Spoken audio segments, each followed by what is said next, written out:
in just to allow for the military to buy time to get into position, to perhaps give the appearance on the part of the U.S. president that he had exhausted all possibilities to achieve peace and that war was his only option. Given the fact that we know that there is, in the weeks leading up to these strikes, there has been a tremendous military buildup. Not only the USS Abraham Lincoln, an aircraft carrier, as well as destroyers and warships and aircraft, but also an additional aircraft carrier, the Gerald Ford, which is the largest in the world. So in terms of what changed, perhaps nothing, to answer your question. Perhaps this was the plan all along, and there was never a desire for peace, but simply a timeline that was necessary in order to get military assets into the region, in order to make the timing optimal for U.S. strikes. The president made no case for war in his State of the Union address just a few days ago, Kimberly. Will he now have to contend with Congress? And the U.S. Congress is sending out a flurry of public written statements. I'm getting them in my inbox now. And I can tell you that there are, along party lines, a lot of Democratic and independent criticism of the president's actions. Democratic Senator Andy Kim is calling on lawmakers to return to Washington immediately to pass a war powers resolution that would limit Trump's authority to carry out additional military action without congressional approval.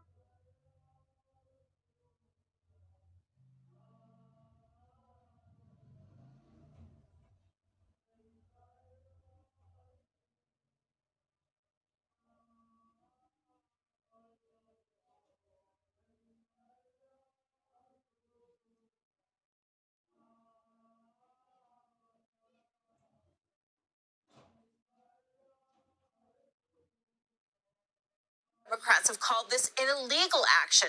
And what they're referring to is that the U.S. president can only defend the United States and act and use the military in a case of emergency. But when it comes to declaring war, that is a constitutional responsibility of the U.S. Congress. And lawmakers are angry that they have not only had the administration make a case for why the United States should be at war with the Iranian people, but also that they have been completely removed from the constitutional process of the United States, which allows the United States representatives to vote on whether or not the United States should be at war. So the feeling from critics on Capitol Hill is that the American people and their constitutional rights have been completely cast aside in favor of a hawkish agenda by a select few Republicans, whether they be on Capitol Hill or in the White House behind me. Our White House correspondent Kimberly Halkett, live in Washington. Thanks, Kimberly. Let's speak to Mohammed Al-Nasri, a professor at the Doha Institute for Graduate Studies. Where do we start? It's 5:30 in the afternoon here in Doha. This all began at about, 9 a.m. Doha time. I mean, what do you make of it? I mean, it's an incredible escalation. I think that, as other analysts have been saying, this is a very high-stakes moment because I think we're on the precipice of possibly a very significant regional war that would loop in multiple actors and countries, and it's also possible that this goes on for quite a long time. We're already seeing the disruptions to travel and other things, and we're seeing some of the civilian toll as well. There was a school hit in Iran earlier today, and reporting suggests that at least 50 little girls were killed in that attack by Israel and the United States. So it's a tragic event. Iran, though, has long warned that any strike on it would trigger retaliation across the region. How can a small nation like Qatar, which has come under attack several times throughout the day on Saturday, respond without risking further escalation? Well, I think I think you're not going to get a response, a military response from Qatar. I don't think. Not at this time. I think they issued a statement, as have other countries in the region. And I don't think I don't think we should expect anything beyond that kind of rhetoric at this stage. I do think it was interesting what the Omani foreign minister said in his tweet or his post on X. He said, "This is not America's war," and that was an indication that this is Israel's war. And I think that's the feeling, not just in the region, but I think that's the feeling globally as well, is that the United States and Donald Trump are fighting Israel's war, and it's quite ironic for the America First president to perhaps be fighting a war on behalf of the Israelis. Indeed, do you share the view that launching strikes in the middle of negotiations, and there we go, some more booms overhead as we speak, risk confirming Iran's argument that the United States is simply not to be trusted? It's not acting in good faith.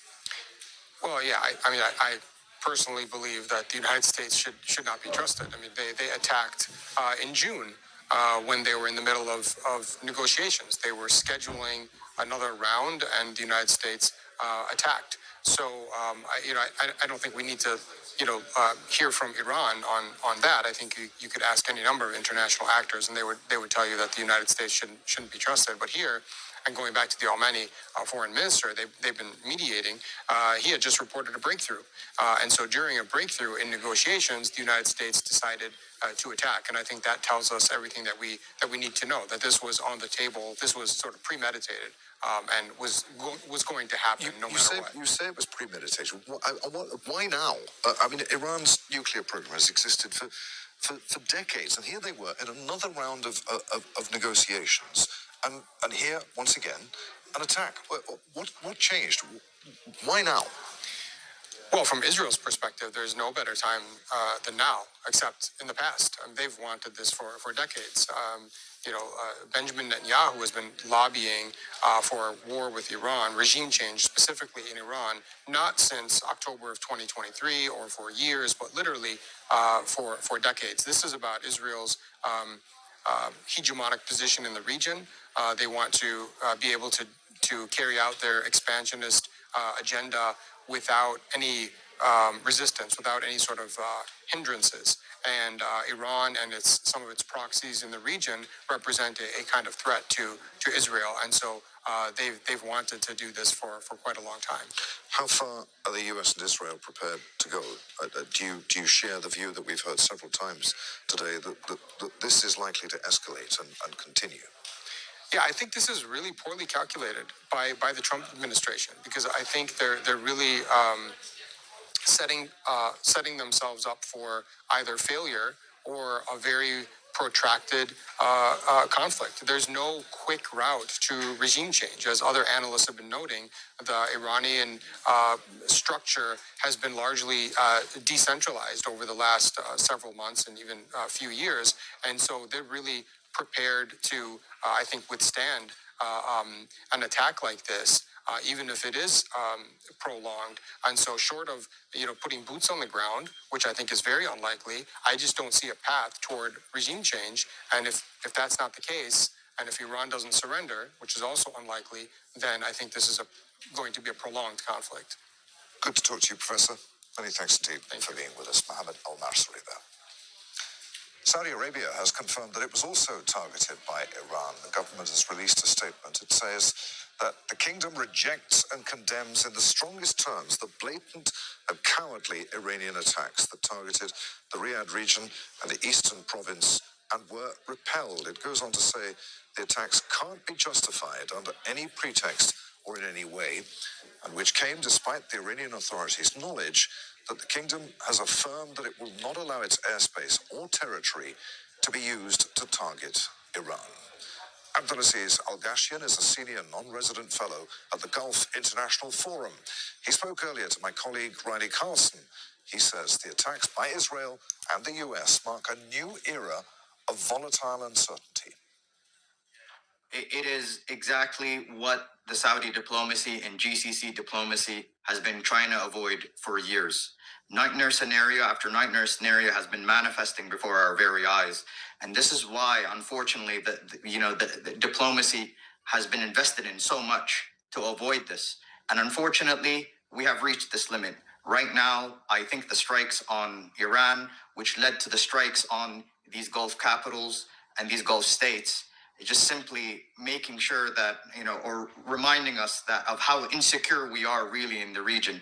And therefore, I think that the condemnation that Saudi Arabia has issued speaks to the fact that I think it has done everything it can, just like what the Qatari statement suggested, that it does everything it can to try to avoid being targeted. It did not facilitate any American, needless to say Israeli, strikes on Iran, yet Iran still decided to strike some of these states and trespass the sovereignty. So we're right now in an era, really, of a nightmare scenario that's just taking place time and again. And I think what we're going to see now is a new era of just insecurity. The reason why, Riley, we have invested a great deal of this diplomacy is because we in the GCC and Saudi Arabia are on the front line of two other people's wars, and now three people's wars. It's the United States, Israel, and Iran. We are on the front line here. And then as a result, the landscape is something that we're going to suffer from. So this is why there's going to be a lot of frustration and a lot of diplomacy going to be at play. And we're just going to have to wait and see. There's just many variables that are not in our hands or not in the hands of the GCC. So I anticipate the Saudi ruling elite, as well as the Gulf states and their ruling elites, are not going to throw more fuel into the fire. India. The Indian women's football team are in Australia for the AFC Women's Asian Cup. The stakes are high as 6 out of 12 teams will qualify directly for the 2027 FIFA Women's World Cup in Brazil. The Blue Tigresses are the underdogs and need your support. It's time to show your passion for India. India played Chinese Taipei at Western Sydney Stadium on Tuesday, March 10th. Tickets on sale now at Ticketmaster. The objective of the operation is to put an end to the threat from the Ayatollah regime in Iran. At this time, the IDF is attacking targets of the oppressive regime, facilities of the Revolutionary Guard, along with the United States military, targeting ballistic missile sites that threaten both Israel and U.S. forces. Going to break out of that to take you live to London, where Britain's Prime Minister Keir Starmer is making a statement. Let's listen in. In line with international law, we've stepped up protections for British bases and personnel to their highest level. We are also reaching out to UK nationals in the region and doing everything we can to support them. I've been speaking with leaders today from the E3 and across the region. It is vital that we prevent further escalation and return to a diplomatic process. We want to see peace and security and the protection of civilian life. Iran can end this now. They should refrain from further strikes, give up their weapons programs, and cease the appalling violence and repression against the Iranian people, who deserve the right to determine their own future in line with our long-standing position. This is the route to de-escalation and back to the negotiating table. Thank you. Britain's Prime Minister Keir Starmer there speaking in Downing Street. He said that British planes had been in the skies today in the Middle East as part of a coordinated regional defensive operation to protect our people, he said, our interests and our values. Some Israelis have expressed their support for the decision to attack Iran. Everything is going to be okay. It's about time. I don't want to wait anymore for what's coming. Now it's coming. Let's finish it and let's start the day. We've got Purim in 3 days, celebration of freedom And it's kind of the history repeats itself because it was with Iran in diamond passion and it's coming back. The attack about Israel and the American attack on Iran, that I think it's something we had to do.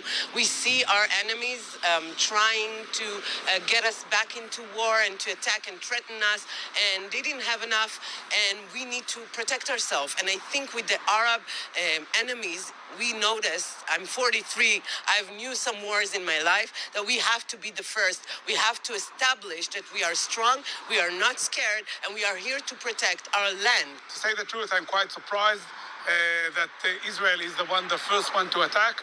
I was expecting the United States to attack first. I'm not sure that it's good for Israel to be the first one, but once it's taken and once it's done, I think and the hope for a great change in the Mediterranean. President Donald Trump has warned that there will likely be American casualties following the US and Israel's attacks on Iran. He's also called on Iran's Islamic Revolutionary Guard to lay down its arms. My administration has taken every possible step to minimize the risk to U.S. personnel in the region. Even so, and I do not make this statement lightly, the Iranian regime seeks to kill. The lives of courageous American heroes may be lost, and we may have casualties. That often happens in war. But we're doing this not for now. We're doing this for the future, and it is a noble mission. We pray for every service member as they selflessly risk their lives to ensure that Americans and our children will never be threatened by a nuclear-armed Iran. We ask God to protect all of our heroes in harm's way, and we trust that, with his help, the men and women of the armed forces will prevail. We have the greatest in the world, and they will prevail. To the members of the Islamic Revolutionary Guard, the armed forces, and all of the police, I say tonight that you must lay down your weapons and have complete immunity, or in the alternative, face certain death. So, lay down your arms. You will be treated fairly with total immunity, or you will face certain death. Finally, to the great proud people of Iran, I say tonight that the hour of your freedom is at hand. Stay sheltered. Don't leave your home. It's very dangerous outside. Bombs will be dropping everywhere. When we are finished, take over your government. It will be yours to take. This will be probably your only chance for generations. For many years, you have asked for America's help, but you never got it. No president was willing to do what I am willing to do tonight. Now you have a president who is giving you what you want. So let's see how you respond. America is backing you with overwhelming strength and devastating force. Now is the time to seize control of your destiny and to unleash the prosperous and glorious future that is close within your reach. Another series of loud booms above us here in Doha. We'll get more on that in a few moments. Iran's foreign minister, meanwhile, has been speaking to U.S. media. Abbas Araghchi has acknowledged that Iran may have lost a few commanders, but that it wasn't, quote, such a big problem. He also went on to say that we're not giving up our right, including for enrichment. We're interested in de-escalation. The attack should stop first, and then there is the possibility to talk. He went on to say, we don't need anybody for our defense. We are capable enough to defend ourselves. Here with our continuing coverage of the US and Israel's attack on Iran. Let's remind you of the latest this hour. Iran's health ministry says the death toll after a strike on a girls' elementary school in the south of the country has now risen to at least 60. Joint US-Israeli strikes began in the Iranian capital on Saturday morning and have spread across the country. Iran has launched waves of retaliatory attacks. Israel has intercepted a number of Iranian missiles over the country's north. It's declared a state of emergency and also warned citizens to avoid airports and to stay near emergency shelters. We have correspondents at the White House as well as in Doha and Ramallah in the occupied West Bank. But first, let's speak to Al Jazeera's Mohammed Val, who's in Iran's capital, Tehran. Mohammed, what can you tell us about what has been hit today by US and Israeli missiles? Well, Adrian, the authorities here in Iran are strictly preventing anybody to talk about this, particularly the Iranian people and the local media. And there is a total obscurity about the details of what has been hit. We know about the cities, we know about some of the locations, including in the Pastor district, where some of the government facilities and also defense facilities might be located. Also, the presidential palace there. That area has been hit with several missiles this morning. And we also know about many cities in the interior. There are reports about at least 40 locations in different provinces and in different states that have been, regions that have been hit. But the government, as I said, is very, very, very strict about details. It hasn't given those details, and it is even forbidding local media to give any details to the enemy. We know that the Israelis are talking about military sites, talking about facilities and so on, and also the Americans, but that is not really very clear here in the interior of Iran in terms of the flow of information. We know that a school has been hit in Hormuzgan province, and now the latest, by the way, we have to update the lines that we have. The latest we have from medical sources there is that the death toll has risen to 70 now. At least 70 people have been killed in that school attack. That's something that the Iranians are talking about very strongly, particularly the leadership, saying that clearly this is a war that is targeting the Iranian people, and that civilians are bearing the brunt of these attacks. Arakji, the foreign minister, as you mentioned in your intro, has talked about this to the foreign media, but particularly American media, and said that one or two top commanders might have been killed. But that's not a big problem. He means that that's not going to prevent the Iranians from continuing to defend themselves. By the way, he has been also asked a question about the supreme leader of the revolution, and he has been put on the spot there, asked whether he can confirm that he's not hurt, and he said, as far as I know, he's safe. So the Iranians are beginning probably to give some signs that, this campaign hasn't been without bloodshed, hasn't been without a cost to the regime, but they're not giving as much information as the people on the ground here need, and also in the outside world. What they are confirming is that they have the means, the capabilities to continue to defend the country, and that they are going to strike back at any location from which an attack on Iran has been conducted. And this he has made clear, the foreign minister, to his regional counterparts. This is no ill intention against the countries, the neighboring countries, but it is the right of self-defense, and those countries, because they host U.S. troops and U.S. facilities, have to brace for that. Also, the High Revolutionary Guard, the Iranian Revolutionary Guard Corps, has been talking about 200 soldiers that have been either wounded or killed in at least 14 U.S. bases that have been hit by Iranian missiles across the region. And also, the Iranian army has joined this campaign for the first time, saying that they have also sent their own missiles and their own drones against Israeli targets in Israel. Al Jazeera's Mohammed Val reporting live from Iran's capital, Tehran. The Walla news agency says that a rocket has fallen in the greater Tel Aviv area in central Israel. Let's go live to Ramallah and the occupied West Bank to Al Jazeera's Noor Odeh, who can tell us more, hopefully, about those reports, Noor.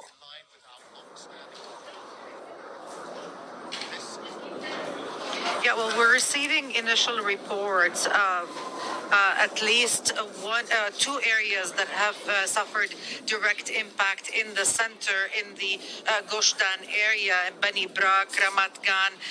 Their emergency crews have been called to that area in case there are any injuries. We do not have more details as to whether it is just structural damage or there are injuries. And at the same time, we have reports of fresh Iranian missiles coming in the direction of Israeli territory, and so more sirens are expected to go off in the coming few minutes. This has been sustained almost nonstop since the morning hours when Israel launched an attack against Iran along with the United States in the hours of the morning. Israelis have been basically keeping either in the shelter or close close to public shelters or private safe rooms across Israeli territory, the central area of Israel, the Tel Aviv area, the Haifa area, also at the coast have been the ones most affected by these sirens and by these warnings. And we have reports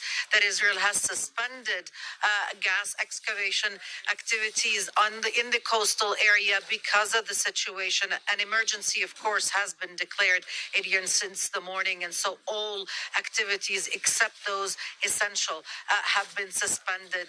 People are staying home and hunkering down, waiting for further instructions. So far, no casualties reported in Israel or in the occupied West Bank, where several incidents of shrapnel falling in Palestinian territory have been confirmed.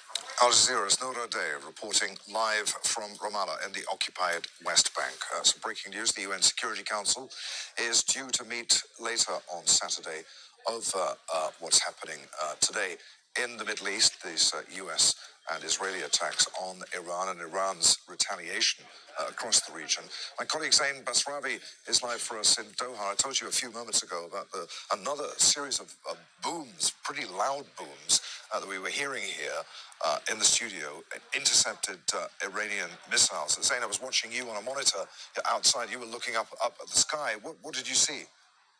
Second time this hour that we're talking about those loud booms. Just a few minutes ago, about 10 minutes ago, we saw at least maybe 6 to 8 different large explosions in the sky, indicating an interception by those defensive missiles, by Patriots or THAADs, against incoming Iranian attacks. The sky lit up with 6 or 7 different spots where you could see explosions happening in the sky. You could see the cloud of smoke, that poof turning into a cloud and then floating away in the wind. That's been happening all day long.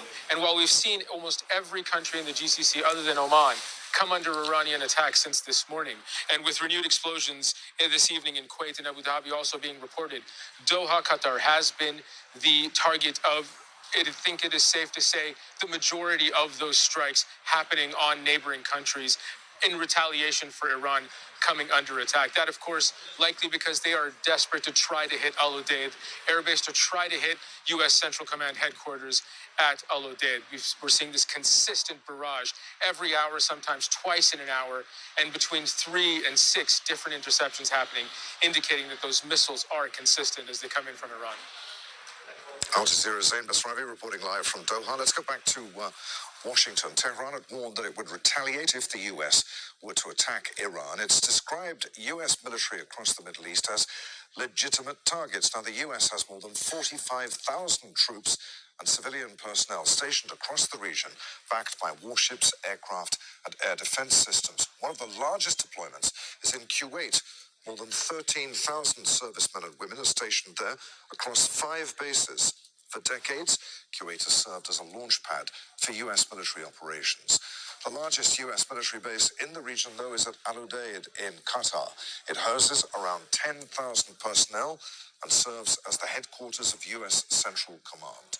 Another 9,000 U.S. personnel are stationed in Bahrain, where the U.S. Fifth Fleet is based. From there, American forces patrol the Strait of Hormuz, a vital route for global energy supplies.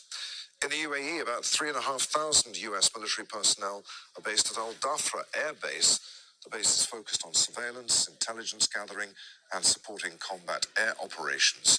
And more than 11,000 troops are deployed across sites in Syria, Iraq, Jordan, and Saudi Arabia. Kimberly Halkett is our White House correspondent. She's with us now once again. Kimberly, the president, in that video statement that he published on his Truth Social platform late in the evening yesterday, warned Americans that they may well suffer losses in this operation. Yeah, that's right. And that is not going to sit well with a generation of young Americans that grew up with the war in Afghanistan, Iraq, and you have to remember that the U.S. president, despite calling himself a peacemaker, has since coming into office fired strikes in Syria, in Iran, now a second time. And just weeks ago, the military was responsible for the capture and detainment of Venezuela's leader, Nicolas Maduro. So young people who typically are more in favor of peace in the United States are going to be scratching their heads about how the U.S. president can make this claim of being a peacemaker when he has ignited so many conflicts. Now, we should point out that the U.S. president has, in the last couple of hours, made an early morning phone call to the Washington Post, and he tried to justify why he has taken this action, saying that he just wants a safe nation. That's what we're going to have. All I want is freedom for the people of Iran. But again, the U.S. president has, along with his administration, not made a case about how the United States is in any way at risk from Iran and why the U.S. military needs to be defending the interests of the United States by carrying out military strikes. What we know is that the initial focus so far of the military operations by the United States has been on Iran's military assets, Iranian leadership. But what we know is that the U.S. president is pretty much resigned, despite the polling data that suggests Americans don't support this, to taking these actions. He said just on Friday that he would love to not have to use force, but sometimes you have to. And that was really the first indication that the U.S. president was intent on carrying out these strikes, even as the United States was in the midst of diplomatic negotiations that were set to resume next week.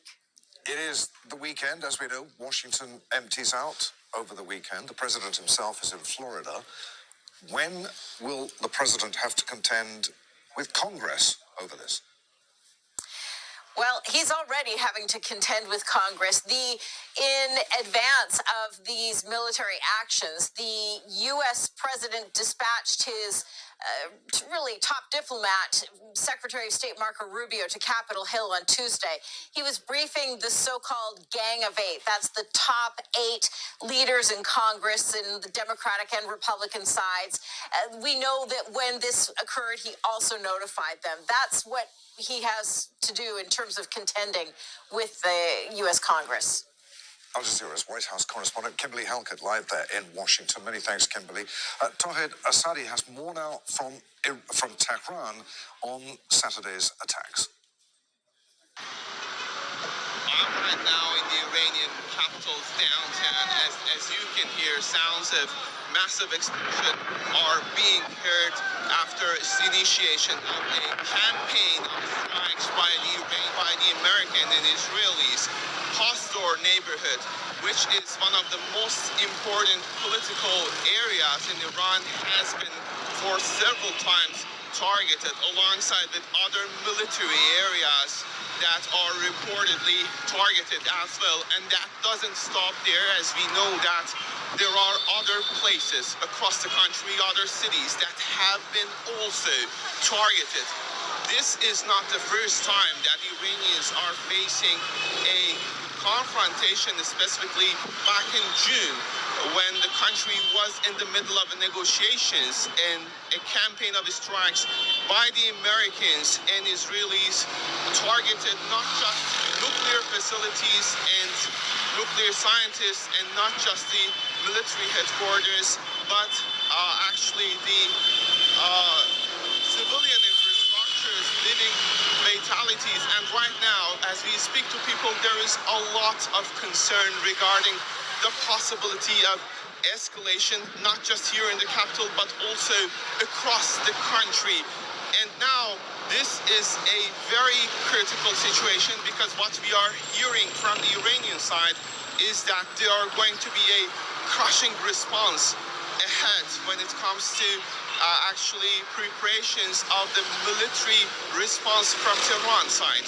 This is a developing story, and we are closely following to see what comes next. And still, I can hear sounds of explosion here in the downtown.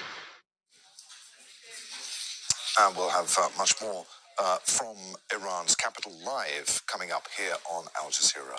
In about 30 seconds' time, it will be 1500 hours GMT, 6 o'clock in the evening here in Qatar. This is Al Jazeera with continuing coverage of the joint Israeli and US attacks on Iran. Let's bring you up to date. The military operation began around 9 hours ago with several attacks on Iranian cities. Tehran retaliated by launching a wave of strikes targeting Israel and US assets across the Gulf region.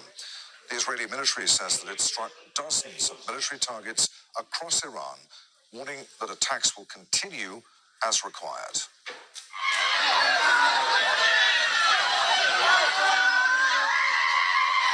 Iran says that a strike on a girls' primary school in the south killed at least 60 people. It was one of numerous strikes that have been attributed to Israel and the US. Iran has closed its airspace and cut mobile phone services. It's also vowed that its response to the attack will be, quote, crushing. This is happening just days, of course, after representatives from Tehran and Washington held indirect negotiations in Geneva. Well, aside from the capital Tehran, several other cities have come under attack, including the holy city of Qom, Karaj near the capital, Isfahan in central Iran, Tabriz in the northwest, and Kermanshah, Urume and Ilam, both in the west towards the border with Iraq. Shiraz in the south was also hit, and a base near Damavand as well. And as we mentioned, that girls' school in the south of the country in Menab County. A satellite image captured by Airbus Defence and Space and obtained by the New York Times has revealed what appears to be significant disruption at the office of Iran's supreme leader, Ali Khamenei, in Tehran. It's unclear if he was inside the compound at the time of the attack or if there are any casualties. President Donald Trump called on Iranians to take over their government when he announced the attack. To the great, proud people of Iran, I say tonight that the hour of your freedom is at hand. Stay sheltered. Don't leave your home. It's very dangerous outside. Bombs will be dropping everywhere. When we are finished, take over your government. It will be yours to take. This will be probably your only chance for generations. Al Jazeera has correspondents in Tehran, in Washington, D.C., Ramallah in the occupied West Bank, Doha, Moscow, and Berlin. But first, let's get a report from Hamza Mohammed. Israel and America's attacks began in the Iranian capital and quickly spread to other cities. A strike targeted a girls' school in Menab district in the south, killing dozens of students and injuring many others. In Tehran, air raids hit some of Iran's most sensitive sites, including the Ministry of Defense, the Atomic Energy Organization, and the Parshin military complex. Strikes also hit near the offices of the Supreme Leader, Ayatollah Ali Khamenei. He is understood not to have been harmed and to be in a safe place. Israel said it targeted dozens of military sites in Iran and that it will continue strikes. The US coordinated the attacks with Israel. President Donald Trump said the US will destroy Iran's nuclear and missiles programs. The United States military is undertaking a massive and ongoing operation to prevent this very wicked, radical dictatorship from threatening America and our core national security interests. We are going to destroy their missiles and raise their missile industry to the ground. It will be totally, again, obliterated. Trump accused Iran of attempting to rebuild its nuclear program and said Tehran must never be allowed to develop a nuclear weapon. Iran has repeatedly said its nuclear program was for civilian purposes. Trump also called on Iran's Revolutionary Guard Corps to lay down their arms. Inside Iran, hospitals have been placed on high alert, with ambulances dispatched across the capital. The attacks come after negotiators from Washington and Tehran concluded indirect talks in Geneva on Thursday. Iran has closed its airspace and says it will retaliate. State media says several US bases in Gulf states have been targeted by the Iranian military, thus raising fears the region could be dragged into a wider conflict. Hamza Mohammed, Al Jazeera. Iran has launched a wave of retaliatory airstrikes towards Israel. Sirens have been sounding across the country with citizens warned to take shelter. The Israeli military says that air defense systems are working to intercept the missiles.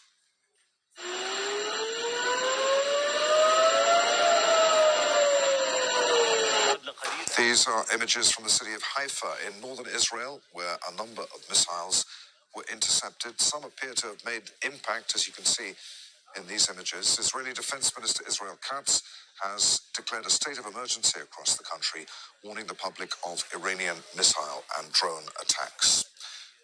Iran's foreign minister has been speaking to US media. Abbas Araghchi has acknowledged that Iran may have lost a few commanders, but that it wasn't, quote, such a big problem. He also went on to say, we're not giving up our right, including for enrichment. We're interested in de-escalation, he said. The attack should stop first, and then there is the possibility to talk. He went on to say, we don't need anybody for our defense. We are capable enough to defend ourselves. Let's go live now to Iran's capital, Tehran. Al Jazeera's Mohammed Val is there. It's just after dusk now, Mohammed, on what's been an eventful day. Bring us up to speed with what has happened there in Tehran and across the country today. Well, Adrian, at 4:45 this morning, local time, attacks began, and the Israelis and Americans announced that it was a joint operation, a sustained operation that would continue until there is major change and the goals of the campaign are met.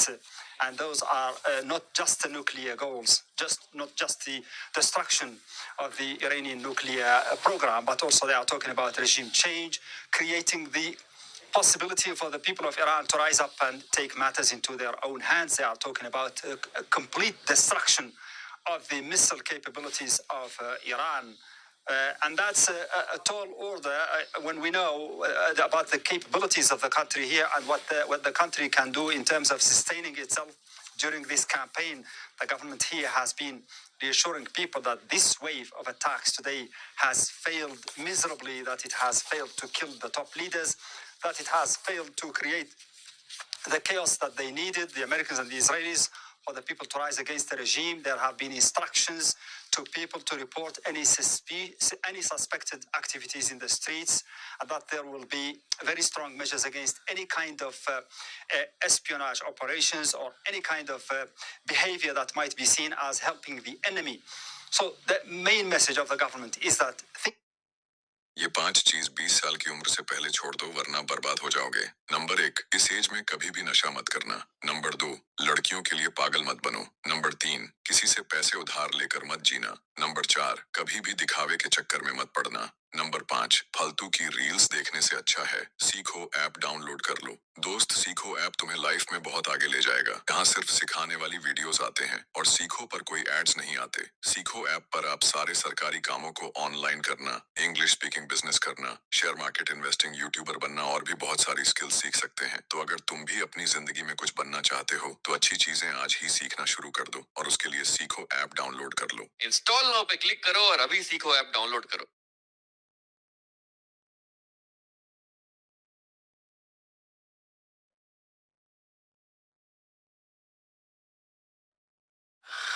ये देख, ये वाला 5,000 का।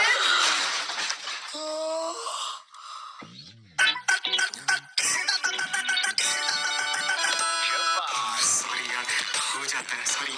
Paytm के साथ UPI करो एकदम fast. Paytm करो।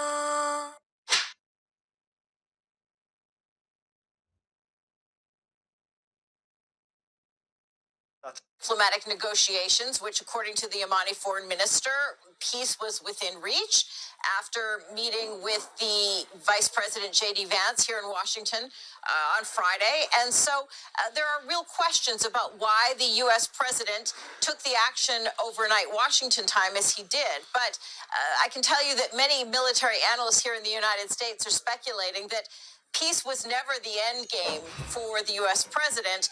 These diplomatic discussions were merely to allow for military assets to fully get into position. And as we know,